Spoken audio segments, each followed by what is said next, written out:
Good morning, students. Let's move on to the next topic, that is pressure in liquids.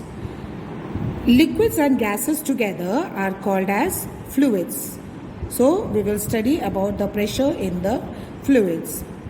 Unlike solids, you all know that liquids, they do not have a definite shape. They take the shape of the vessel in which they are filled. So in solids, unlike solids, the pressure in the liquid is not thrust per unit area. Instead, it depends on the depth, or you can say the height and the density of the liquid. Okay, it depends on the density and the height of the liquid. Then solid exerts pressure on a surface due to their weight. This you have already studied, that the solids exert pressure on a surface due to their weight. Fluids also have weight, so they also exert pressure on the base and walls of the container. See, you all must, what will happen when you fill a balloon with water? The balloon, that is the walls of the balloon, they bulge outward, बाहर की ओर फूल जाते हैं due to the pressure of water inside. And what will happen if you continuously keep on filling the water in the balloon? What will happen?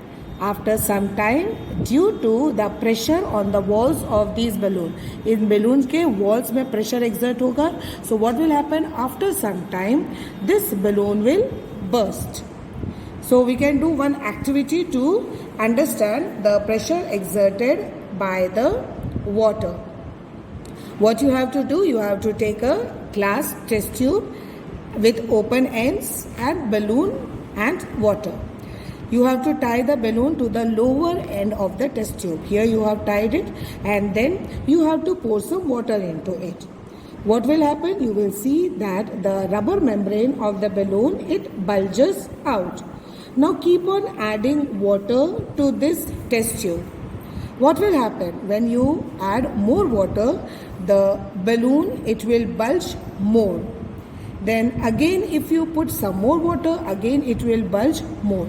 So what can be concluded by this? We can conclude that the pressure exerted by a liquid increases with the height of the liquid column. Height of the liquid column means, see here, first we had put little water. Then we increased the amount of water. Then the third time we still increased again the amount of water.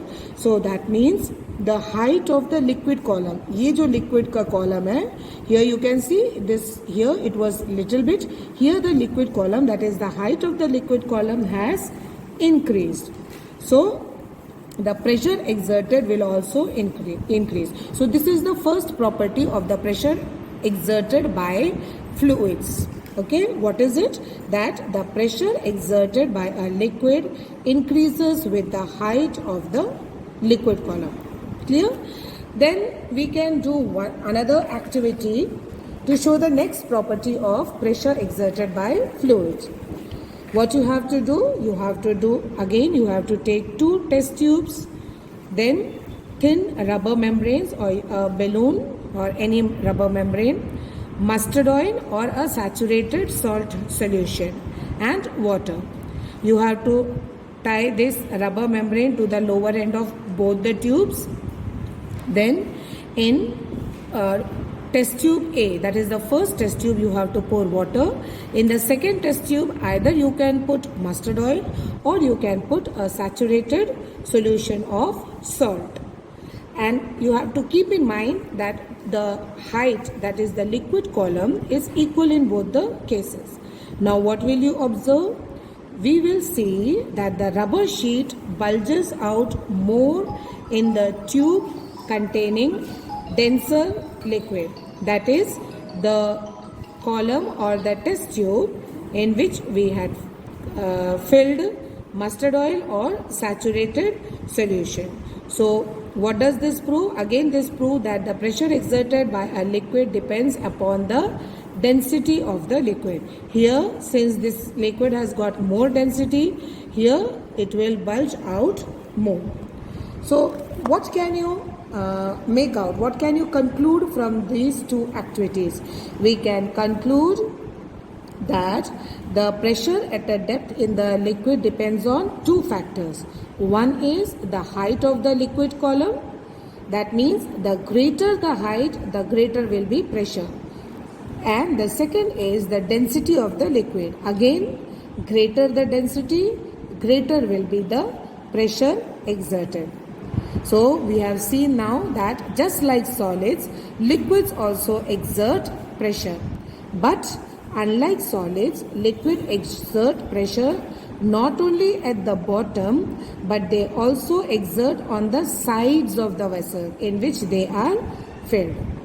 I hope, children, that this much is clear to all of you. The rest will continue in the next class. Till then, be safe and have a wonderful day.